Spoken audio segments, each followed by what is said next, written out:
大家好，我是老莫，今天带来的是和面枣卷，松軟香甜還不膩，而且做法也比較容易。先來準備一下材料，這裡是中筋麵粉200克，酵母加上2克，這個酵母量呢不要大，現在太熱了。然後準備水120克，這個水呢稍微偏多一點，這樣2塊面的粘合就比較好。同樣要求大家在和面的時候一定要把水分完全和匀，和到这個粘度統一就可以了。第二塊面咱們準備的是蕎麥粉200克，酵母同樣加2克，和第一塊面團一致。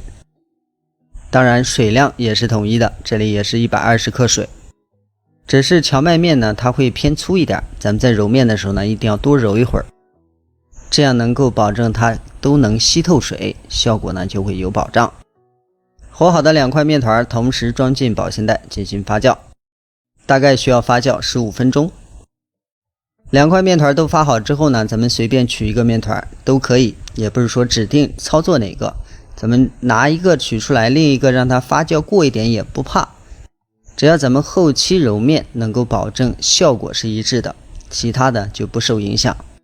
大家可以看一下，這塊面呢就已經發透了。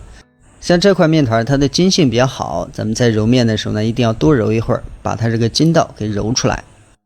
揉出筋道其實很好看，你只要表面排列整齊，表面光光的，這就說明它的筋劲呢就來了。接着又可以用擀面杖把它擀成面皮，擀的时候呢不要太厚，只要擀均匀，就像畫面中這樣就可以了。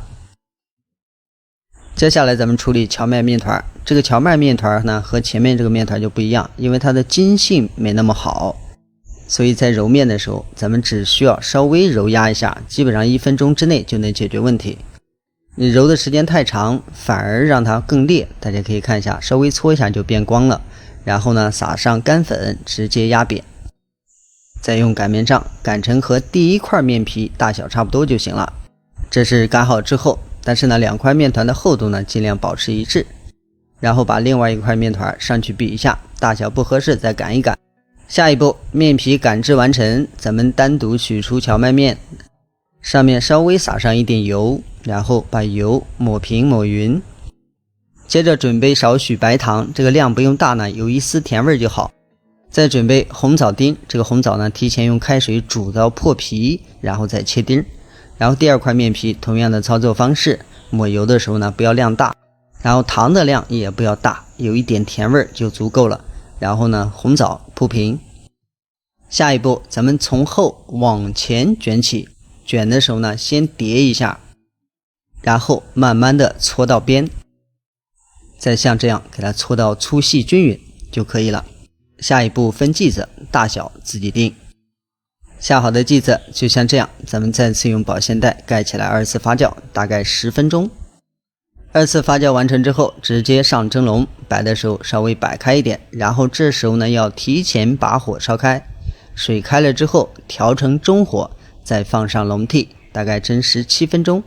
時間到，直接開蓋。做好之後沒有任何問題，不塌不陷，而且棗香濃郁。喜歡的朋友可以嘗試一下。咱們今天的視頻就到這裡，感謝各位的觀看，咱們下期視頻再見。